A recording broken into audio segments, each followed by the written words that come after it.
Hello friends, आज का topic है कि हम सीएपीएफ में किस तरह से रेजिग्नेशन दे सकते हैं। इसका रेजिग्नेशन प्रोसीड्यूर क्या है। It's all about resignation, how to resign, how much pay for resign and how many types of resignation. मतलब में इस वीडियो में टोटली डिपेंड है कि हम किस तरह से रेजिग्नेशन दे सकते हैं, कितने पैसे देने पड़ते हैं, या हम क्या करें कि पैसे ना देना पड़े। क्या इसमें ये भी पॉसिबिलिटी है कि रेजिग्नेशन देने के बाद एक सर्टेन पीरियड में हम फिर से रीज्वाइन कर सकते हैं, या कितने दिन में हम फिर से ज्वाइन कर सकते हैं। मैं पर्सनली इस सिचुएशन को फेस कर चुका हूँ, इसलिए मैं आप सबको बेटर तरीके से एक्सप्लेन कर सकता हूँ। जब आप कोई अपर पोस्ट पर आपका जॉब हो जाता है, या फिर आप किसी फैमिली प्रॉब्लम के कारण जॉब छोड़ना चाहें, तो इसके लिए आप रेजिग्नेशन अप्लाई करते हैं। तो इसी रेजिग्नेशन के लिए इसका क्या प्रोसीजर है, इसको मैं एक्सप्लेन करूँगा। और भी इस तरह के इंफॉर्मेटिव वीडियोस देखने के लिए आप मेरे साथ जुड़ जाएं। तो चलिए इस टॉपिक को शुरू करते हैं। मैं पर्सनली इस सिचुएशन को फेस कर चुका हूं, इसलिए मैं इस टॉपिक को बेटर तरीके से एक्सप्लेन कर सकता हूं। बात करते हैं रेजिग्नेशन की। तो रेजिग्नेशन दो प्रकार के होते हैं, एक डायरेक्ट रेजिग्नेशन एंड एक टेक्निकल रेजिग्नेशन फ्रॉम सर्विस। एक होता है direct resignation from service and एक होता है टेक्निकल रेजिग्नेशन। पहले बात करते हैं डायरेक्ट रेजिग्नेशन की। इसमें आप कोई भी डोमेस्टिक या फैमिली प्रॉब्लम को बेस बनाकर आप रिजाइन दे सकते हैं। लेकिन इसमें आप अगर 10 ईयर के सर्विस कंप्लीट नहीं किए हैं, आप 10 ईयर से पहले 10 ईयर सर्विस के पहले आप रेजिग्नेशन दे रहे हैं, तो आपको सीएपीएफ रूल के अकॉर्डिंग आपको डिपार्टमेंट को पैसे देने होते हैं, जिसमें से 3 मंथ का सैलरी या ट्रेनिंग कॉस्ट जो ज़्यादा होगा।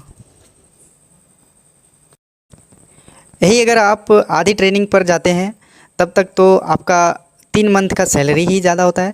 लेकिन आप जैसे जैसे ट्रेनिंग को पूरा करते जाते हैं, आपका ट्रेनिंग कॉस्ट बढ़ता जाता है। अंत तक आपका ट्रेनिंग कॉस्ट लगभग 2 लाख से ऊपर चला जाता है, जो आपके पे करके ही जाना पड़ेगा, क्योंकि 3 मंथ का सैलरी कम पड़ जाता है। उस टाइम आपको पूरी ट्रेनिंग की कॉस्ट लिया जाएगा आपसे, जो ट्रेनिंग कॉस्ट आपका लगभग 2 लाख या 2 लाख से ऊपर ही जाता है, क्योंकि आपको जितने भी सामान इशू होंगे उसका पे आपको भर के जाना पड़ेगा। बाकी और जो भी ट्रेनिंग कॉस्ट होगा वो दे के जाना होगा। यही अगर आप 10 ईयर का आपका लेंथ ऑफ सर्विस 10 ईयर से ज़्यादा है, तो आपको ये पेमेंट नहीं देना होगा। आप बिना पेमेंट दिए सर्विस से जा सकते हैं।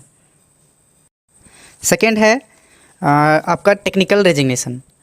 यदि आप कोई हायर पोस्ट पर जाना चाहते हैं, तो इसके एक प्रोसीजर होता है, जिसमें से रिलेटेड कॉम्पिटेंट अथॉरिटी से आप एनओसी अप्लाई करते हैं। नो ऑब्जेक्शन सर्टिफिकेट लेना पड़ता है आपको, जिसमें आपको बिना किसी पेमेंट पे किए छोड़ दिया जाता है। इवन आपका सर्विस भी काउंट हो जाता है।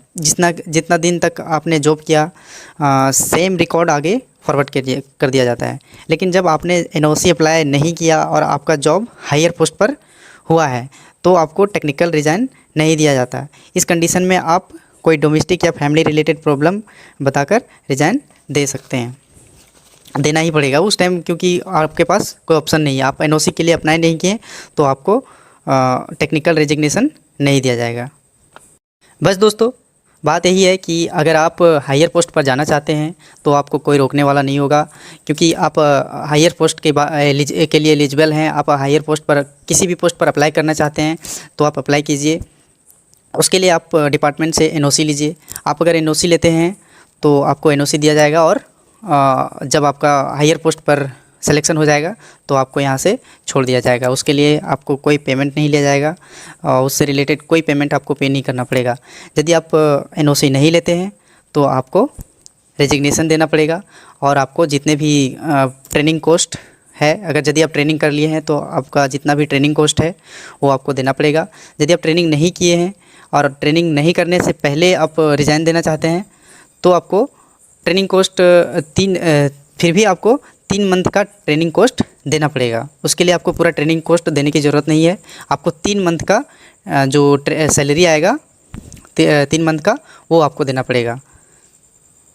दोस्तों टेक्निकल रेजिग्नेशन का एक और फ़ायदा है कि यदि आप टेक्निकल रेजिग्नेशन देते हैं और सीएपीएफ के कोई भी डिपार्टमेंट में आप जाते हैं तो आपका जो भी सर्विस इधर था वो सर्विस आपका आगे सेम रिकॉर्ड आपको सेम डिपार्टमेंट को फॉरवर्ड कर दिया जाएगा, क्योंकि आपका जितना भी पीछे सर्विस हुआ है, जो भी आपने जितना दिन भी आपने उधर सर्विस किया है, वो सर्विस आपका साथ में आएगा, वो सर्विस आपका काउंट होते हुए आएगा इधर भी। तो टेक्निकल रेजिग्नेशन का यही एक फ़ायदा है।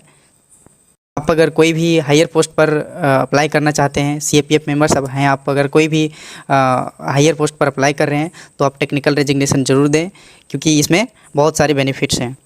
आपको पे भी नहीं देना पड़ रहा है, पेमेंट भी नहीं देना पड़ रहा है, और आपका जो सर्विस इतना दिन आपने किया वो सर्विस भी आपका काउंट हो जा रहा है। दोस्तों यदि रेजिग्नेशन से रिलेटेड आपको और भी कोई क्वेश्चन हो तो मेरे कमेंट बॉक्स में मेंशन करें, मैं आपको उसका आंसर दूंगा। किसी भी तरह का डाउट हो तो आप ज़रूर मेंशन करें। ये था end of this video. Thanks for watching and always जय हिंद।